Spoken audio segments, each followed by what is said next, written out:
looking through the archives of When I'm Not Podcast, and the last time I really talked about cancel culture in any way, shape, or form, honestly, it was not too long ago that Matthew Perry was part of the discussion. Taylor Swift and Eminem, the last run of the real cancel culture kind of thing of getting celebrities down. The common scenario of all these is the fact that it's always got to be somebody that's more popular or more successful than the people that are bitching back. It's an inferiority complex. Okay. For those keyboard warriors that like to go ahead and still prefer like they're on the internet, like they're at the playground on recess, and they just decide, well, we're going to just bully somebody that we don't like or bully somebody that's doing better than us. And it's obviously a great way to go ahead and vent frustration. Also, we're not worried about our own shortcomings. It's a reflection of people just not caring to take care of themselves. That's how I feel cancel culture is really reflected. Because that is the reason. It has nothing to do, really. You want to go and make the excuse of whatever cause that is the reason for somebody to go ahead and get on board to cancel somebody? It's because of that and nothing more. So many different scenarios of cancel culture. I mean, you could do a show on it. I could do a podcast on it, probably on a weekly basis if I wanted to, but I don't. So once in a while, we just need to go ahead and call it out for what it is and look at how people are fighting back. Because what people need to understand is, now, we're aware. And we know the celebrities, influencers, people that have a voice. You say something, you could be susceptible to ridicule if you're saying something that might be against the grain, something that might be off color, might be really discriminatory or objectionable to somebody out there, which everybody is easily triggered. If you are one of the people that likes to cancel people out, that's your prerogative. That's just what it comes down to. Bill Maher continuously talks about this, so I'm going to start with him. The fact that he talks about the Tokyo Olympics are outwoking the Oscars, proving cancel culture is, quote, an insanity that is swallowing up the world, end quote. Now, I'm going to say the fact that one thing that's got to be understood is that what I just said, that is what cancel culture, that's the real true reason for it. It's because people are just not happy with themselves. Or they just feel like they need to do something because they feel like you're doing something to help right the world, whatever it might be. It just happens so much. But there are some people that are willing to just say, you know what?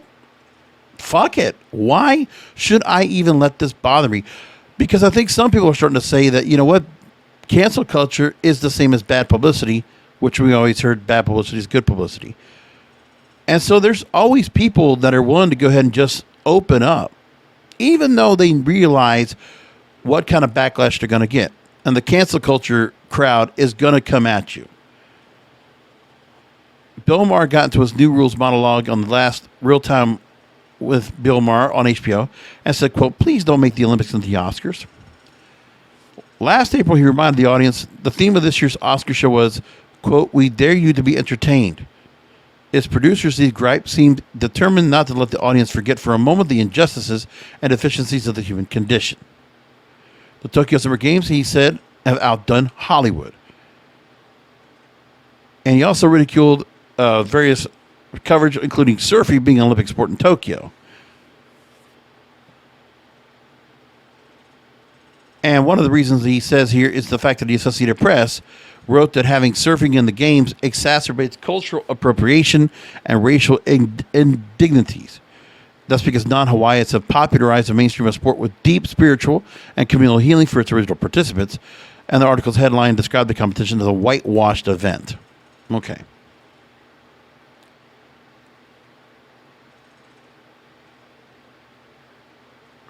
And here's something I want to take as well, is the fact that he is even trying to avoid being canceled himself because of the fact that there are charges from people that say he's moving farther to the political right.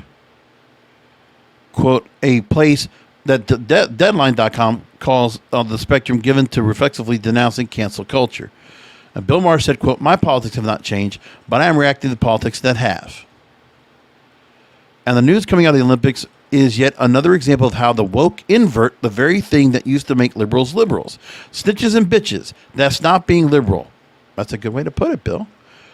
And he also said that most of human history is a horror story, but the notion of keeping cultures and communities in silos interferes with one of the main positives in life, the good parts of groups coming together and sharing. It's the whole point of the Olympics. I'm not going to roll on to that because there's more things in the pop culture that everybody's all caught up on. From DaBaby to Michael Che to Olivia Rodrigo. I mean, it goes on and on with what we have. So, as the Olympics went on, Michael Che had an issue.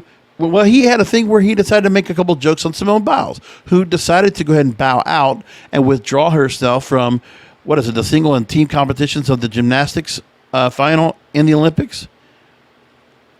So he posted some controversial jokes about Simone Biles. And then he came, we one retracted. And he said about this, quote, "I got like 3 minutes of Simone Biles jokes in my head. I'm going to the cellar tonight to say them into a microphone. As the dorky kids say, I'm choosing violence."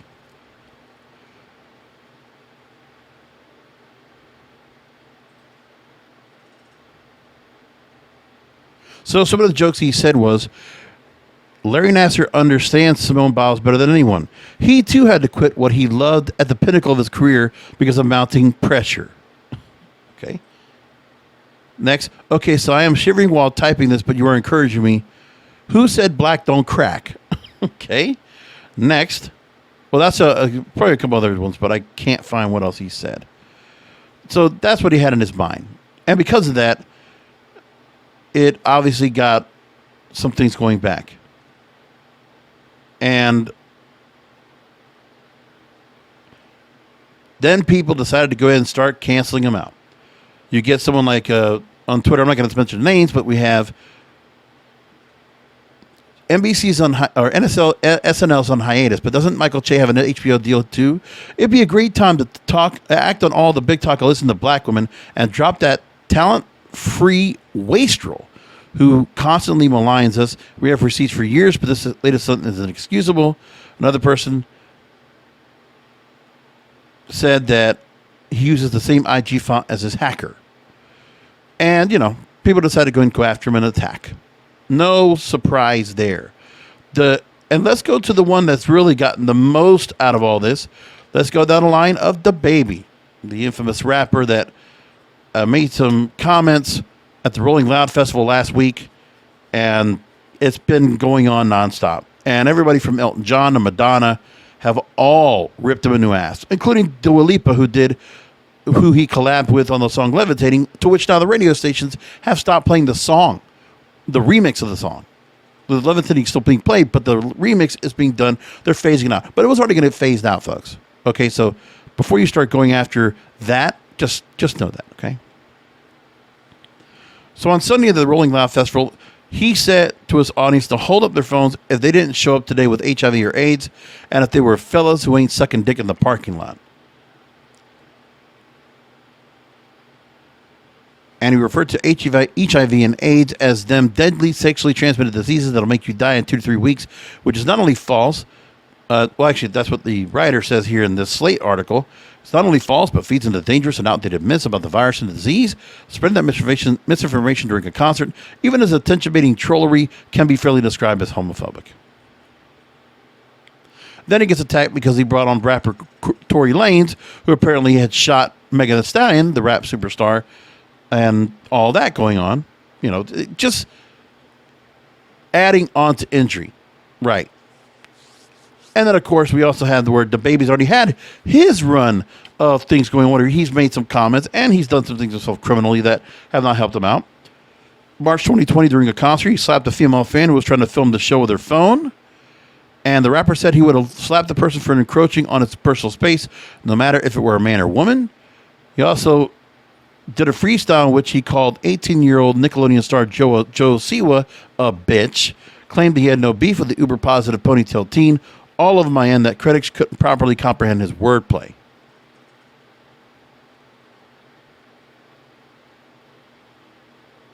And so Dua Lipa canceled him out. Elton John canceled him out. Elton John with like a 5 post on Twitter to kind of make the point. And then, as everybody asking, did he apologize? He did post a multi-part Instagram trying to go ahead and, explain. I don't think he was apologizing. He was just trying to go ahead and, make his point a little bit clearer if everybody thought to. But I guess he did. But it did take a couple days for it to come out. But he did say, anyone who's ever been affected by AIDS, HIV, y'all got the right to be upset. What I said was insensitive, even though I have no intentions of offending anybody, so my apologies. But the LGBT community, I ain't tripping on y'all. Y'all business is y'all business. So he did somewhat take it back. But he was trying to go ahead and double down. He was trying to go and push back. Because, is everybody that's going to get canceled going to continue just to go ahead and take it? I mean, yeah, I know.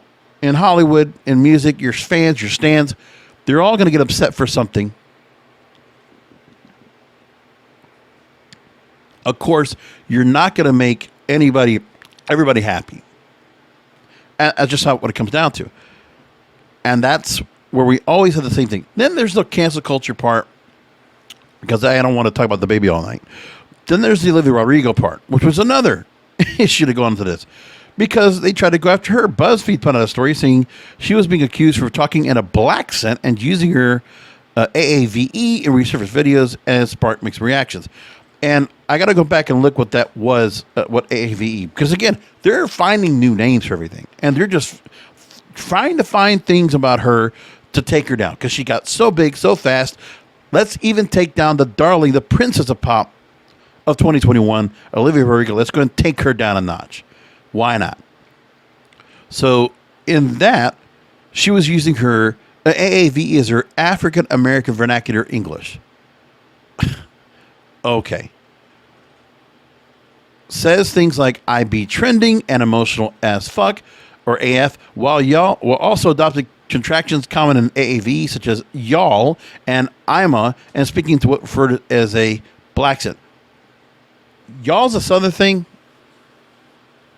I've been saying y'all since I was like 2 years old. Y'all is not a black thing. It's a southern thing. Stop it. Just stop it. Now, apparently the majority of the clips were in the compilation were earlier from the year around the release of driver's license. So one thing she says is, homegirl went platinum in 2 weeks. Thank you guys so much. I'm crying. You're all so talented. This is crazy. Crying, CRINE, when you were laughing when something is funny. And then the other one she also used was, boy, you best believe I'm watching you kill it as Evan. This means the whole world. Feeling is so mutual. The smallest things, let's just go ahead and get. And then fans were surprised and said that Olivia Rodrigo should take accountability for the appropriation and address her past comments. And many were quick to highlight the double standard perpetuated by Olivia, freely using AAVE, African American Vernacular English, saying that while it's trendy for non-black people to adopt such slang, black people are still victims of discrimination for speaking the same way. Man, I'm telling you. This kind of shit, when I'm not podcasting, I read this stuff and I'm like, I'm never outraged anymore. I've done past that. But everybody wants somebody to go down. So build them up, bring them down. Build them up, bring them down. That's what people want. You guys can't handle the fact she got so damn successful. All of you that cancel, you can't stand the fact that DaBaby is so damn successful what he's done. Even though, yeah, he's got his same flex, his same bars are the same. Yeah, it's a kind of a repeat performance. And the fact that, why is he the one that got so special working with Megan Thee Stallion or working with Dua Lipa? I got it. Yeah, we all have that. Like, we can all have our personal things about who we think is talented or not. But when just, okay, you want to take some shots at people and you want to go ahead and complain, and that's not enough. No, we have to go ahead and cancel them. We have to destroy their lives. And all I know is that for all of those that are out there that are hoping to go and get this away, we know why it's being done, and I don't care about why. All I know is that these artists, these celebrities, these comedians, whatever, keep fighting. Okay? Sure, you want to go ahead and, placate, and you think that there might be certain things. Listen, it's always been said for myself to make sure not to say something I need to apologize for. I think the only times I ever apologize, honestly, is when I have to go ahead and try to correct the situation and just put out an apology just to go and, kind of save face, for whatever reason, within what I do for a living and my projects that I work on. Side projects, full-time projects, whatever. And I'll tell you,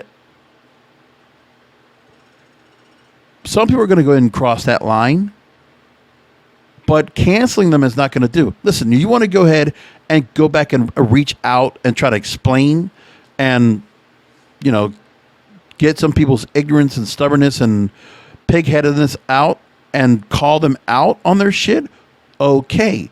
But the canceling part is what is just too much. Vulture put out a story of Craig Jenkins and essay says, I don't see an end to this. I'm not going to go too much about this, but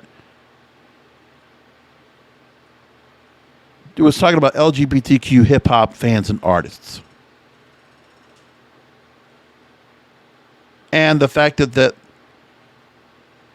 there have been terms more hopefully about queer representation in hip-hop, that there might be a time when the community doesn't excuse and ignore hateful, homophobic, transphobic rhetoric. Quote, we're living in a preposterous time. If we wanted, we could restructure the power dynamics that bind us. But as it dawns on some of us that adding more seats to the proverbial table requires sacrificing a bit of our own elbow room, relations have gotten ugly. We've seen anti-racism pawned off as woke supremacy. Elderly men weaponize political power to legislate how women are allowed to take care for and live in their bodies. Seen young men fight tooth and nail to defend their ability to transgress and offend at will, clinging desperately to the 20th century social mores to center their needs and wants. Well, how about you just take the point that you're never going to make everybody just go and conform to what you think? How about just leaving them alone? When somebody doesn't agree with your deal, you're not going to puritanize them. You're not going to change their mind. Leave them the fuck alone. Why is that so hard for people to understand? Stay in your lane, okay? And if somebody comes into your lane and violates that space, yeah, go after them. But man, words, people are so offended by words. Because all that right there, the cancel culture was over what people said, not what people did. Nobody got murdered. Nobody got maimed. Nobody got, violated. Nobody got assaulted or attacked. You're calling it traumatization because they're fucking words. Fucking words. Stop it. Please stop it. That's all I got to say about that. I'll talk to you next time.